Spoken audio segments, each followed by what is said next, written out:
Impact Family, impacting the world through healthy family. Shalom sahabat Impact Family yang dikasih Tuhan. Saudara-saudara, pada waktu kita membaca Alkitab, luar biasa, banyak kejadian-kejadian yang luar biasa, ya, yang supernatural. Tidak biasanya, ya namanya luar biasa ya, tidak biasa. Pada dua Raja-Raja pasal 5, ada cerita mengenai seorang panglima namanya Naaman. Dia dari negara Aram, ya.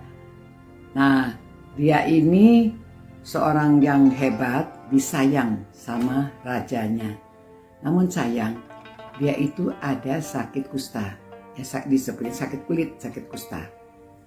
Nah, pada waktu itu ada segerombolan orang, ya, pada waktu dikatakan orang Aram pernah melakukan penyerangan secara bergerombol dan membawa sebagai tawanan seorang gadis remaja dari negeri Israel. Ya, gadis itu menjadi pelayan istri Naaman.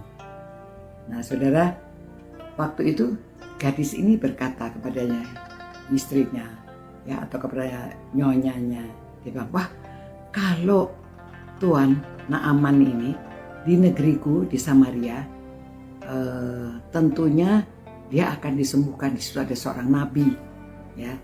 Nah, kalau dia mau ketemu sama dia tuh bisa disembuhkan penyakitnya.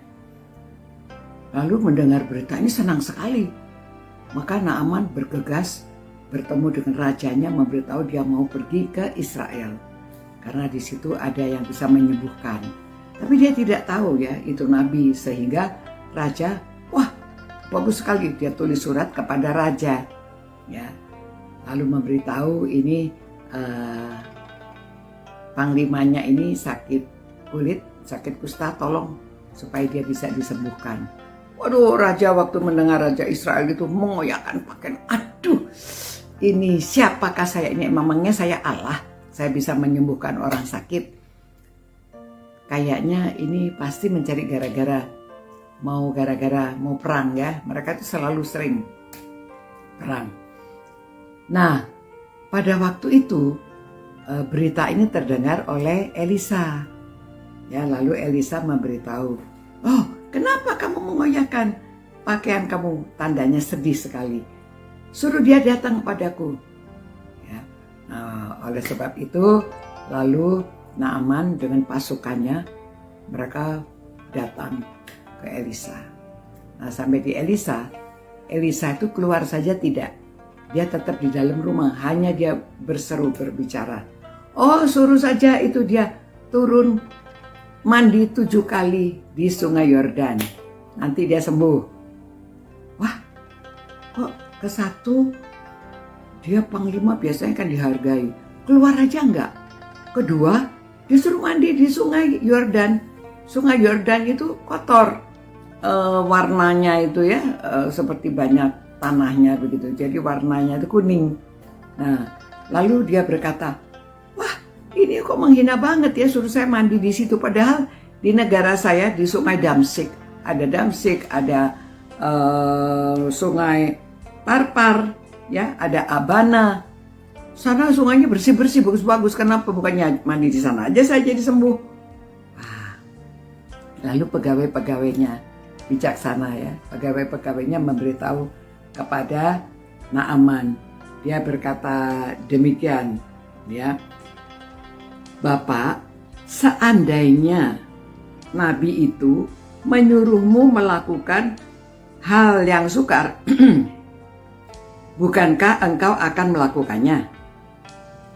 Apalagi ini dia hanya berkata kepadamu, mandilah dan engkau akan menjadi tahir. Masa gitu aja gak mau? Baru Naaman pikir-pikir, oh betul juga, ya. Masa gitu aja gak mau? Hal yang mudah. Akhirnya dia mandi 7 kali, ya, masuk ke air 7 kali. Betul sembuh. Kulitnya bersih, yang tadinya itu putih-putih begitu tuh hilang. Dan Alkitab mengatakan kulitnya menjadi seperti kulit anak kecil, ya, seperti kulit bayi. jadi tahir, waduh bersih, jadi muda lagi ya.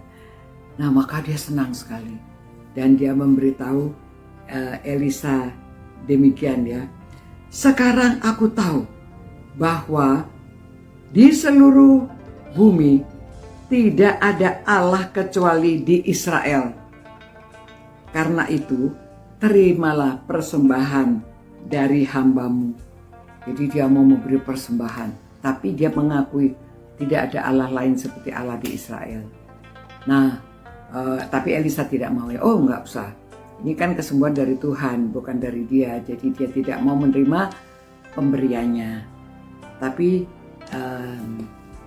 Naaman memberitahu, oh ya kalau begitu dia ingin membawa tanah, ya. Dan dia memberitahu, iya saya harus minta ampun sama Tuhan. Saya percaya penuh ini Allah Israel. Tetapi saya hanya mau menyembah Allah Israel. Tapi kadang-kadang dia itu harus menemani raja.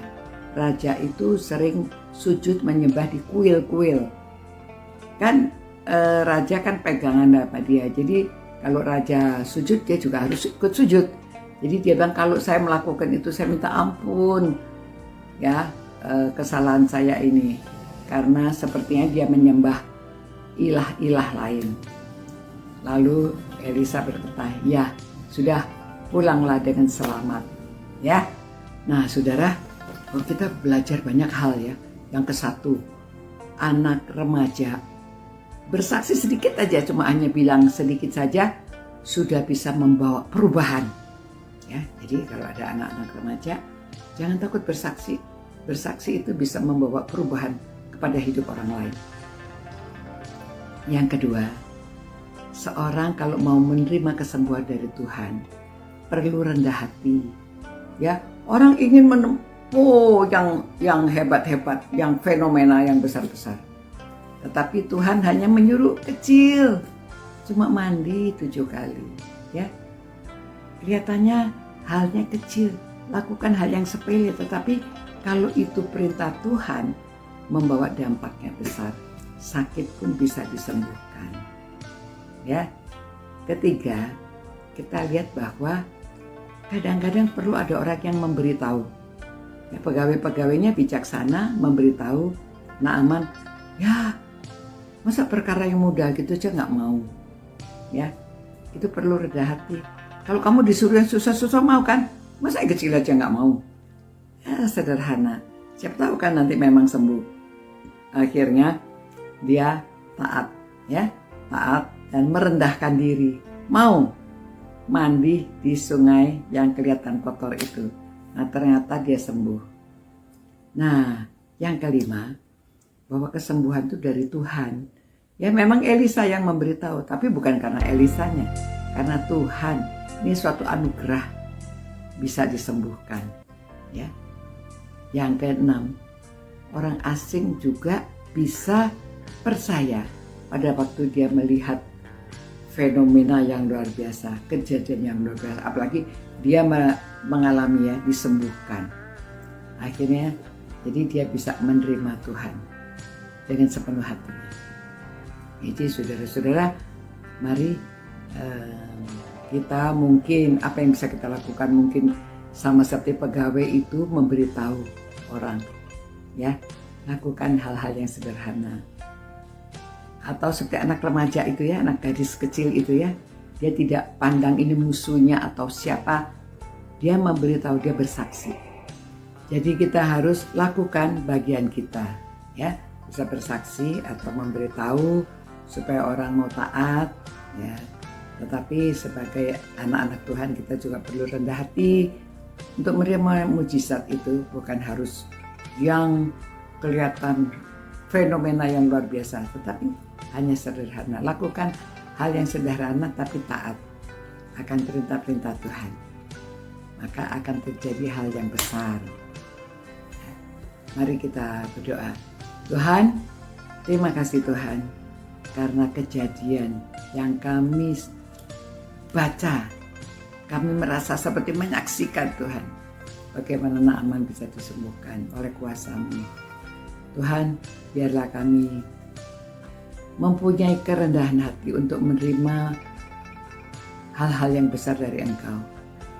Dan biarlah kami juga Engkau pakai untuk memberitahu kepada orang lain, supaya orang lain juga mau taat, supaya orang lain juga mau percaya, mengetahui bahwa kami memiliki Kristus Tuhan. Siapa yang percaya akan beroleh keselamatan. Bukan keselamatan tubuh saja, tetapi jiwa juga. Terima kasih Tuhan. Biarlah nama-Mu dimuliakan, kerajaan-Mu diperluaskan. Jadikan kami alat-alat, jadi alat-Mu. Demi nama Tuhan Yesus kami berdoa. Amin. Saudara-saudara, demikian renungan hari ini. Kiranya saudara merenungkan dan mempelajari beberapa hal yang sudah disampaikan. Sampai jumpa pula. Tuhan memberkati. Ciao. Impact Family, impacting the world through healthy family.